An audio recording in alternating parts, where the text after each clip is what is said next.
بسم اللہ الرحمن الرحیم۔ السلام علیکم اسٹوڈنٹ، آپ سب کیسے ہیں؟ یقیناً سب ٹھیک ہوں گے۔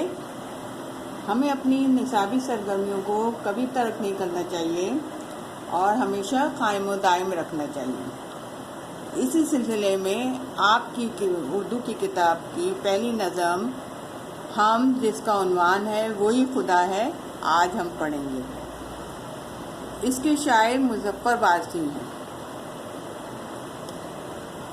اس نظم کو ہم کہتے ہیں ہم کیا ہے؟ اللہ تعالیٰ کی تعریف اور اس کی نعمتوں کا شکریہ۔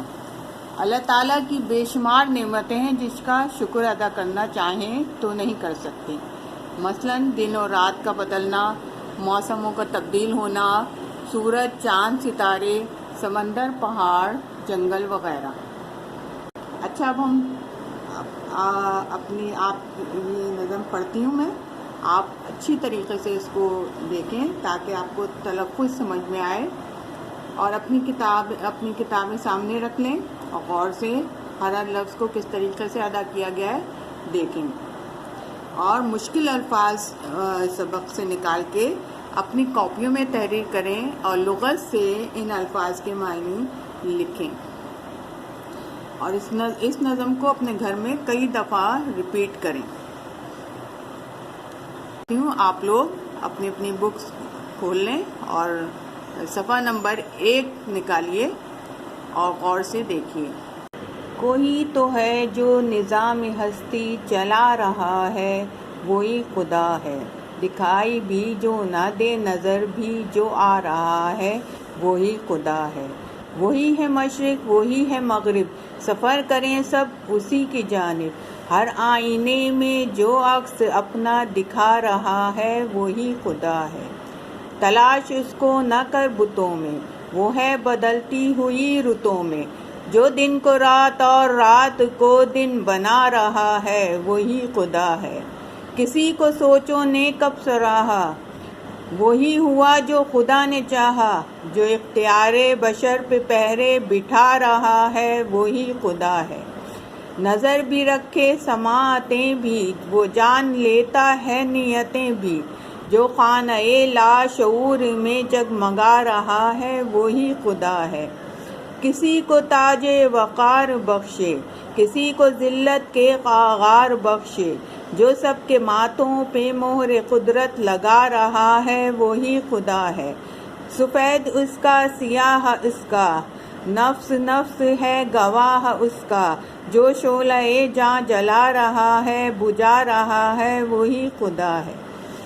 آپ نے یہ نظم پڑھی، دیکھیے اس کو اچھی طریقے سے اپنے گھر میں بار بار دہرائیے گا۔ اشعار ہیں، ان کی تشریح میں سمجھا رہی ہوں، آپ اچھی طرح غور سے سنیے اور سمجھیے، کیونکہ بعد میں ہوم ورک دوں گی تو اشعار کی تشریح کرنے میں آپ کو آسانی ہوگی۔ پہلا شعر ہے۔ اس شعر میں شاعر اللہ کی تعریف بیان کرتے ہوئے فرما رہے ہیں کہ وہ کون ہے جو پوری دنیا کا نظام چلا رہا ہے۔ وہ ہمیں دکھائی نہیں دیتا، لیکن اس کا وجود اس کی بنائی ہوئی چیزوں سے ظاہر ہوتا ہے۔ یقیناً وہ ذات اللہ تعالیٰ کی ذات ہے۔ دوسرا شعر۔ اس شعر میں شاعر نے سمتوں کا تعین کرنا سکھایا، سورج کو مشرق سے نکلنا اور مشرق میں غروب ہونا بتایا۔ اس کی بنائی ہوئی چیزیں اس کے حکم کے تابع ہیں، اس کی بنائی ہوئی چیزوں میں اس کا عکس نظر آتا ہے۔ تیسرا شعر۔ اس شعر میں شاعر بتوں کا حوالہ دے کر بتا رہے ہیں کہ بت خود انسان تراشتا ہے، ہم بے جان بتوں میں خدا کو نہ تلاش کریں۔ بت بے جان ہے، ہم اس دنیا کا مشاہدہ کریں، اس بات پہ غور کریں کہ دن کے بعد رات اور رات کے ختم ہونے پر دن کیسے نکلتا ہے، موسم میں تبدیلی کیسے آتی ہے، یہ سب بتانے والی ذات اللہ تعالیٰ کی ہے۔ چوتھا شعر۔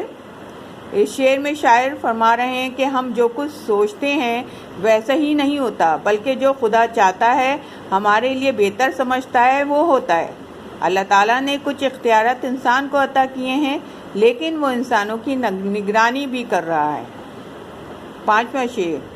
اس شعر میں شاعر اللہ تعالیٰ کی صفات بیان کرتے ہوئے کہہ رہے ہیں کہ وہ ناظر ہے، سنتا بھی ہے، انسان کی نیتوں سے اچھی طرح واقف ہے، اس کی ذات ہمارے لاشعور میں روشن ہے۔ چھٹا شعر، اس شعر میں شاعر اللہ تعالیٰ کی قدرت بیان کرتے ہوئے فرما رہے ہیں کہ اللہ تعالیٰ جس کو چاہے بادشاہی عطا کر دے، عزت اور ذلت دینے والی ذات اللہ تعالیٰ کی ہے، انسانوں کے ماتھوں پہ قدرت ہی کی مہر لگی ہے۔ شعر میں شاعر اللہ تعالیٰ کی تعریف بیان کرتے ہوئے کہہ رہے ہیں کہ سیاہ و سفید کرنے والی ذات اللہ تعالیٰ کی ہے، ہماری ہر سانس اس کی موجودگی کی گواہی دیتی ہے، وہی ذات ہمیں زندہ بھی رکھتی ہے اور موت بھی دیتی ہے۔ آپ نے اچھی طریقے سے اشعار کی تشریح سنی ہوگی اور یقیناً آپ کی سمجھ میں بھی آ گئی ہوگی۔ اب میں آخر میں آپ کو ہوم ورک دیتی ہوں، آپ ہوم ورک نوٹ کر لیں اور اپنی کاپی کے اندر اس کی تشریح شعر نمبر 1 اور شعر نمبر 6 کی تشریح کیجیے گا۔ آپ کی جو پیج نمبر 2 پر سوال نمبر 4 ہے، وہ اس میں جو سوال دیا ہوا ہے اس میں پہلے اور چھٹے شعر کی تشریح حوالے کے ساتھ کرنا ہے، اب پہ کیجیے گا۔